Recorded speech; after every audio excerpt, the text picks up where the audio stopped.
Salut à toi et bienvenue sur la chaîne de Maximus ASMR.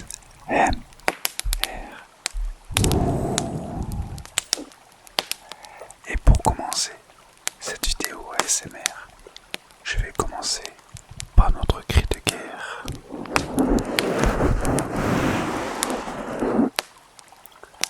Soldat, quel est votre métier?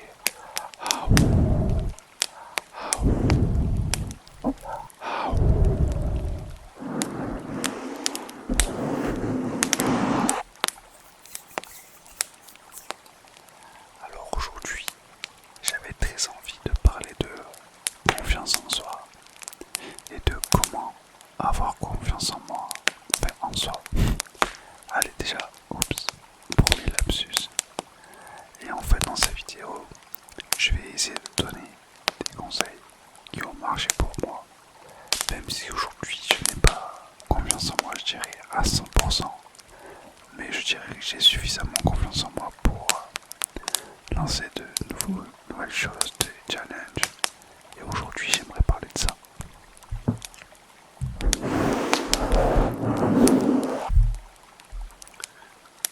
Je parlerai d'expériences un peu personnelles, des conseils, et après je finirai par un peu de lecture.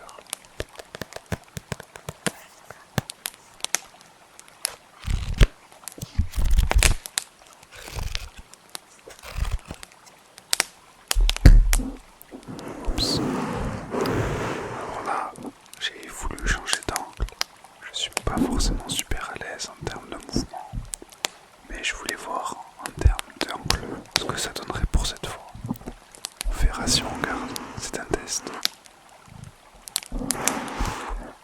Alors du coup, je tiens à préciser que par rapport aux conseils que je vais donner, ce n'est pas la vérité pure, mais juste une expérience que moi, enfin mon expérience que j'ai vécue. Et peut-être que parmi ce que je vais dire, ça va aider certains d'entre vous.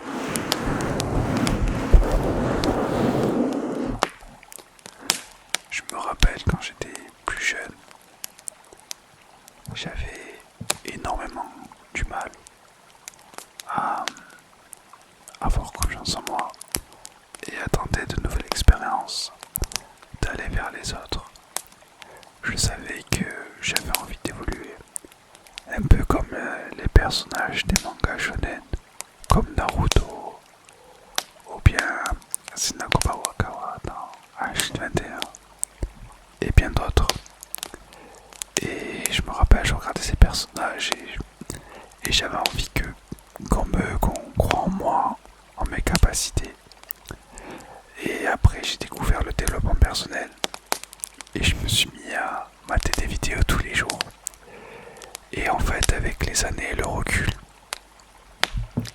je dirais qu'il y a deux choses à travailler pour avoir pleinement confiance en soi. Du coup, peut-être que cette vidéo elle sera divisée en 2-3 parties si on garde un peu de lecture pour la fin.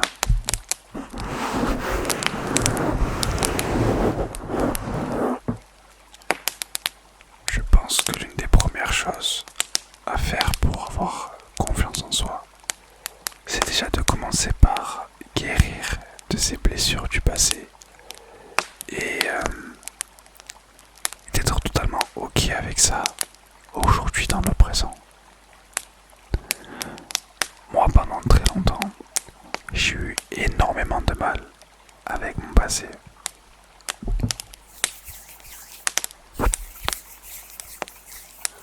J'ai eu du mal pour beaucoup de choses. Par exemple, beaucoup de blessures qui étaient présentes. Quand j'étais enfant, j'ai vécu du harcèlement scolaire. On peut pas dire que ça m'a aidé pour ma construction dans ma vie d'adulte.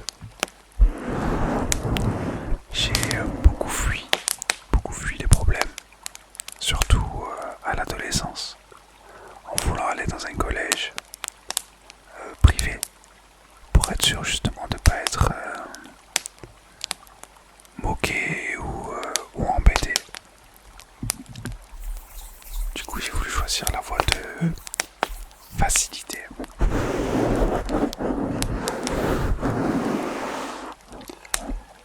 Et plusieurs fois j'ai eu l'occasion de parler avec un psy, mais sans jamais vraiment faire un travail profond.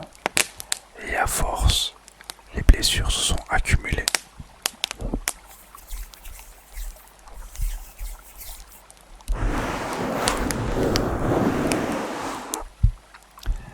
Et le jour où j'ai décidé d'aller voir un psy, en fait j'en ai pas vu un seul, j'en ai vu plusieurs.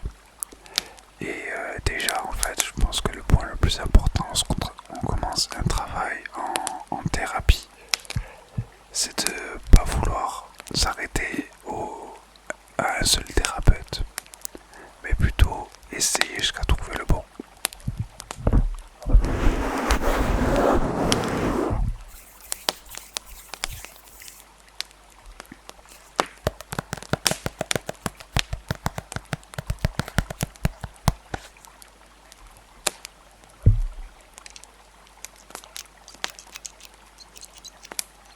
Je sais pas si le bruit du stylo sera réconfortant ou bien j'ai oublié le terme. Voilà, quelque chose qui m'arrive souvent. Ouais, on s'en fout, c'est pas grave. Voilà, agréable, j'espère qu'il sera agréable.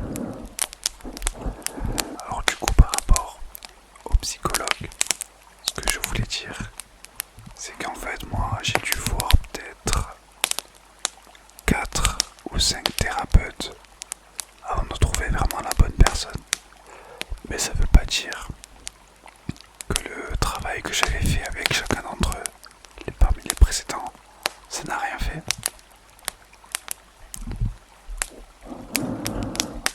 J'ai commencé mon travail sur moi-même en thérapie en 2019, je crois, ou en 2020.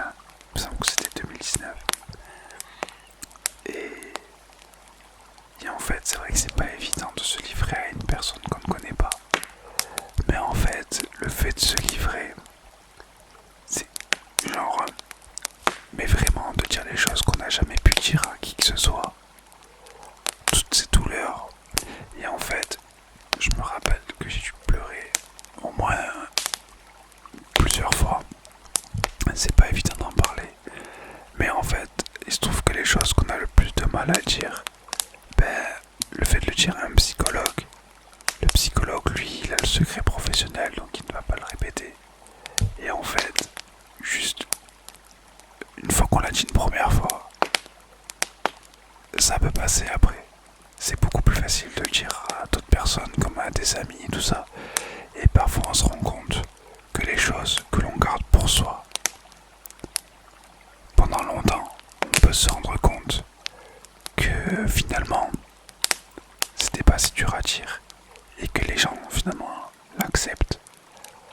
Pendant beaucoup de temps, j'ai eu énormément de mal avec mon père par exemple.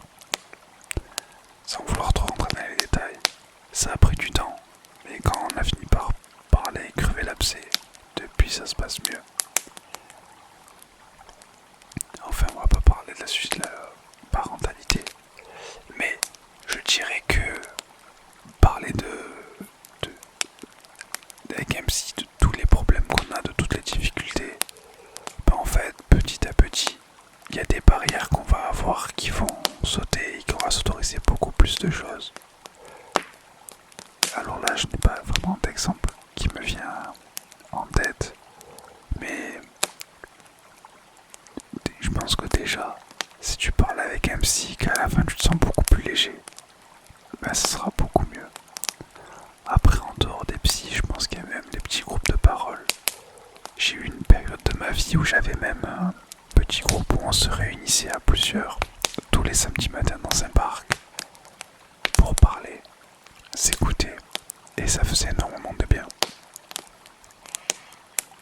Après, il faut vraiment que ce soit des personnes de confiance. Et du coup, je pense qu'on va attaquer la deuxième partie de la vidéo. Là, je dirais qu'on a vraiment parlé de l'aspect psychologique, donc mental, et plus de la partie un peu théorie, même si c'est important.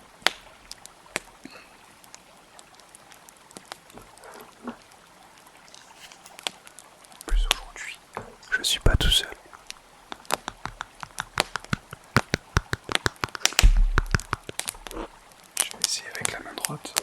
Ah, je plus 16.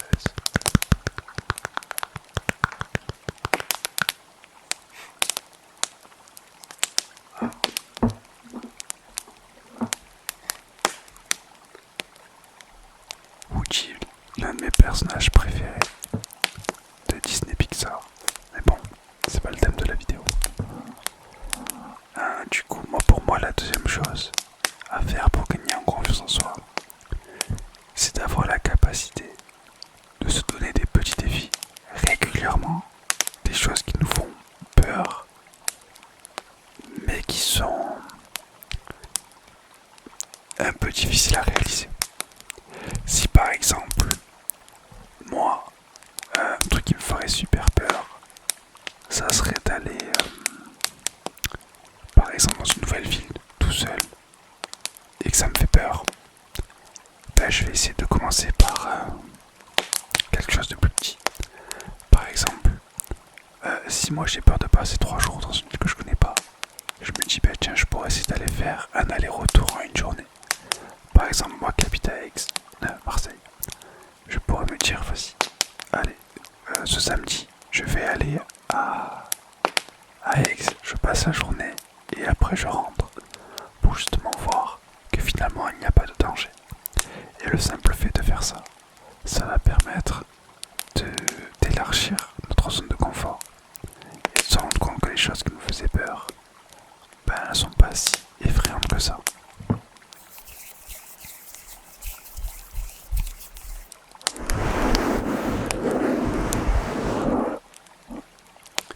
Par exemple, un truc que moi qui me faisait peur, c'était de lancer une chaîne YouTube. Et j'ai attendu des années, au point où finalement, je suis sorti suffisamment de ma zone de confort, dans d'autres domaines, pour me dire, ah ben tiens, je vais lancer cette chaîne YouTube, malgré le manque de compétences, malgré que j'ai pas un décor qui soit parfait, tout ça, je suis quand même là.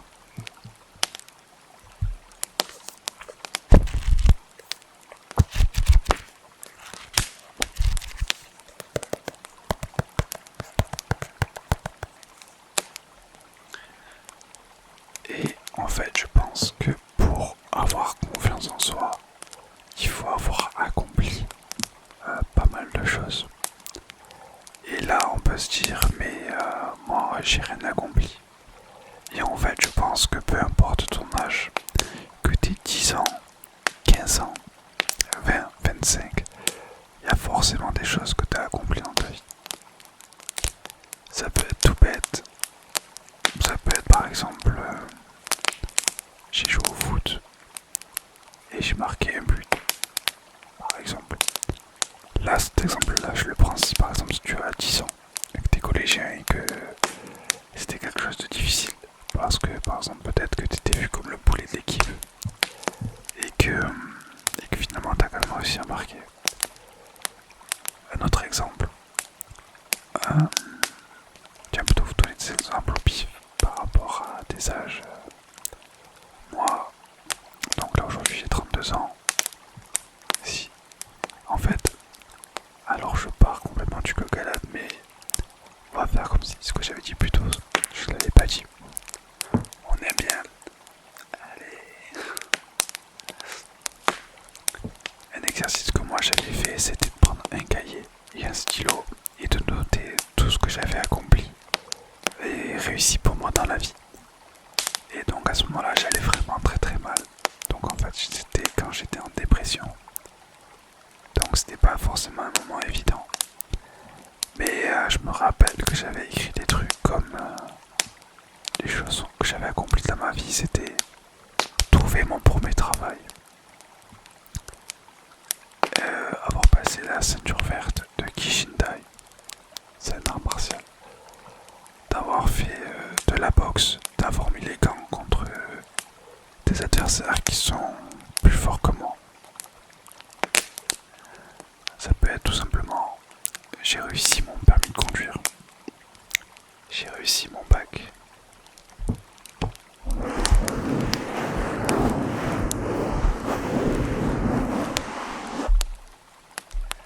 Il n'y a pas forcément besoin de chose. Mais déjà, ça permet de commencer et de prendre conscience des choses dont tu es capable de faire dans la vie.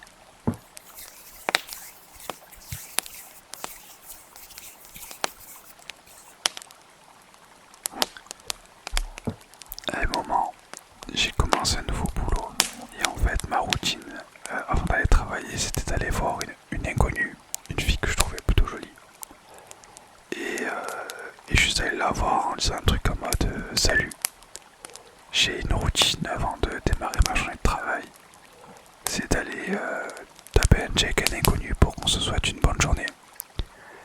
Et aujourd'hui je l'ai fait alors que j'ai pas forcément envie de le faire.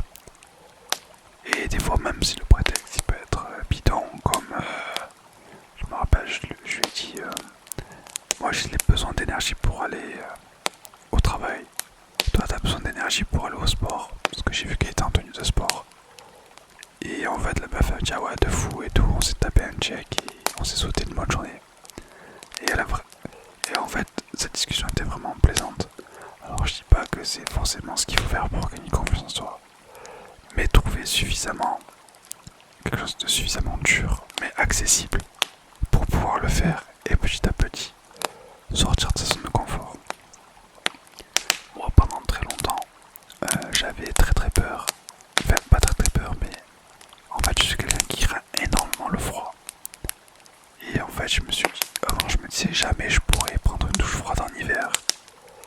Et le 1er janvier 2026, je suis allé me baigner dans la mer. Et ça pour moi c'était vraiment une fierté. Et il n'y a pas besoin d'accomplir des miracles, pas besoin d'être Hercule et de faire les 12 travaux, mais juste besoin d'oser aller un petit peu plus loin chaque jour.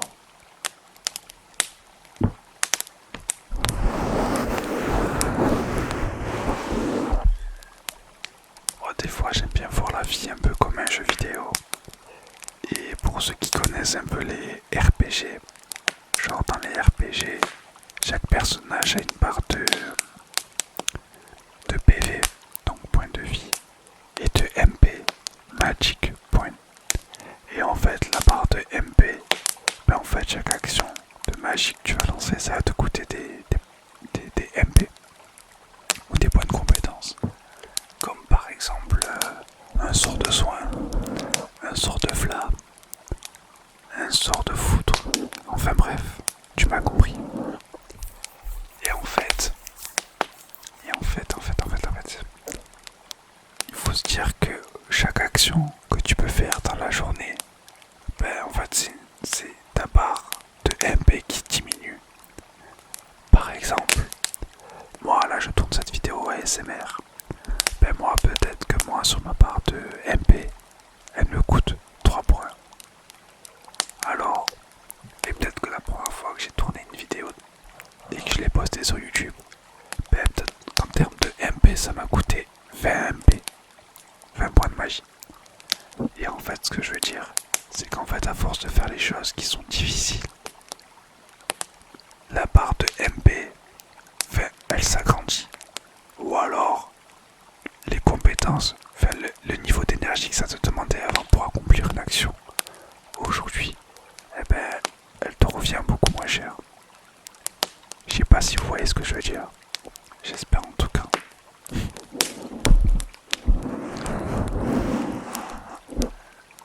Genre dans une de mes précédentes vidéos, j'avais parlé de faire mon premier voyage à l'étranger, à Rome.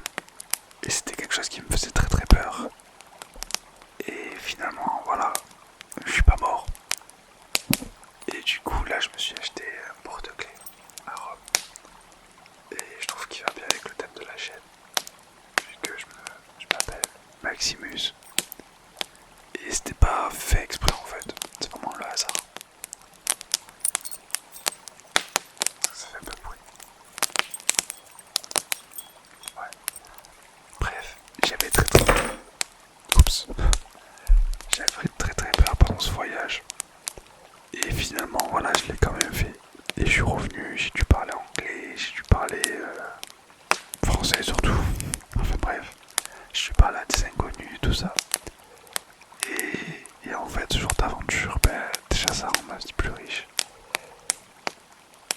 ça fait partie des choses que je peux rajouter dans ma liste, justement, des choses qui peuvent me donner confiance en moi. Le fait d'être capable de partir à l'étranger sans qu'il se passe quoi que ce soit.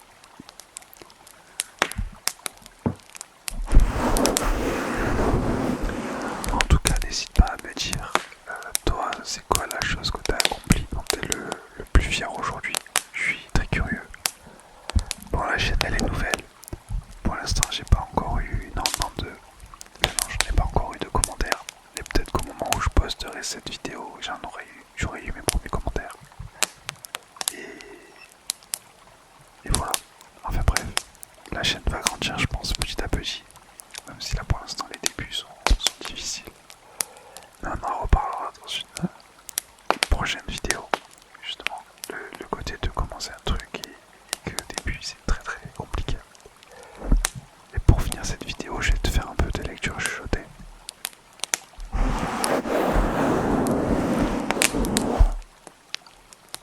Alors j'ai pris 3 livres et je vais en lire une page au pif. En fait, c'est pas vraiment une histoire, c'est plus des petits contes, en fait, des petits récits initiatiques. Donc je vais juste ouvrir une page au pif et on va voir où je tombe. Peut-être que l'un des passages aura du sens pour toi. On verra. Peut-être pas. Tenir la flèche, c'est être en contact avec ton intention. Il faut l'observer sur toute sa longueur, voir si les plumes qui quittent son vol sont bien disposées, contrôler sa pointe et vérifier qu'elle est bien affûtée, s'assurer qu'elle est bien droite, qu'elle n'a pas été courbée ou abîmée par un tir antérieur.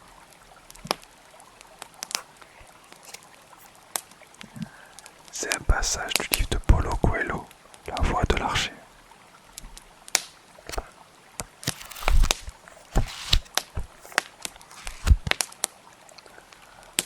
Là, je vais vous lire un passage de Paulo Coelho encore, de son livre qui s'appelle Maktoub, ou Maktoub. C'est de l'arabe, ça veut dire c'est écrit.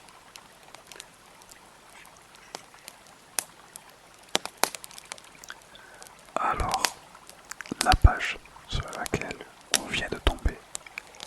Le maître dit, très souvent, il est plus facile d'aimer que d'être aimé.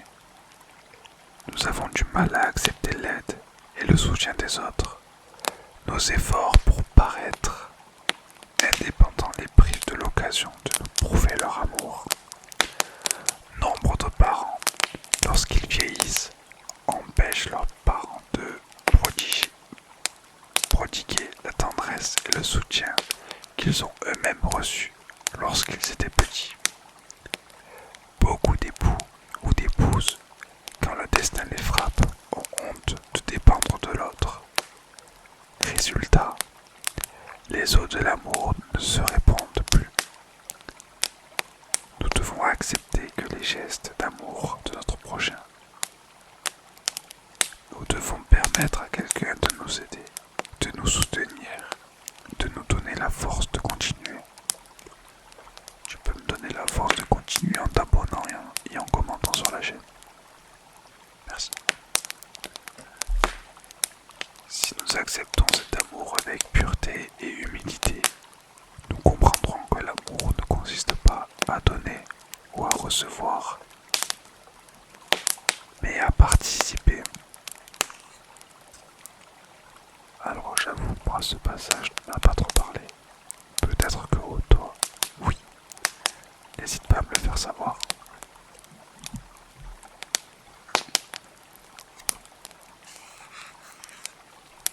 Alors là, je vais vous lire la page 75 du manuel du guerrier de la lumière.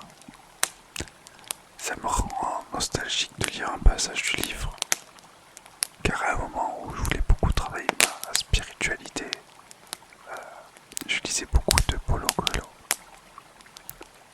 En plus, j'ai une vieille édition. Et je trouve que le papier il sent très très bon. Enfin bref. ça et après on va se quitter là-dessus. Le guerrier sait qu'aucun homme n'est une île.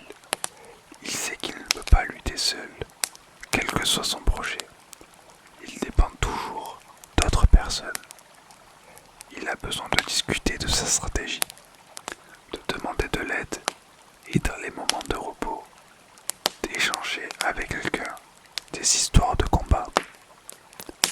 Mais il ne laisse pas les gens confondre sa camaraderie avec un manque d'assurance. Il est transparent dans ses actions et secret dans ses projets. Un guerrier de la lumière danse avec ses compagnons,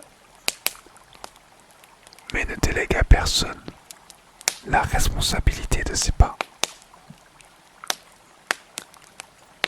Eh ben, j'ai qu'une chose à dire. Waouh! Je suis vraiment très content d'être tombé sur ce passage. Il m'a fait beaucoup de bien. Il a beaucoup résonné à moi.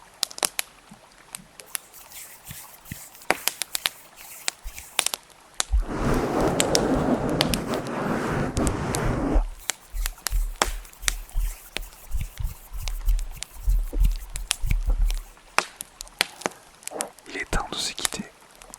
J'espère que cette vidéo t'a fait du bien.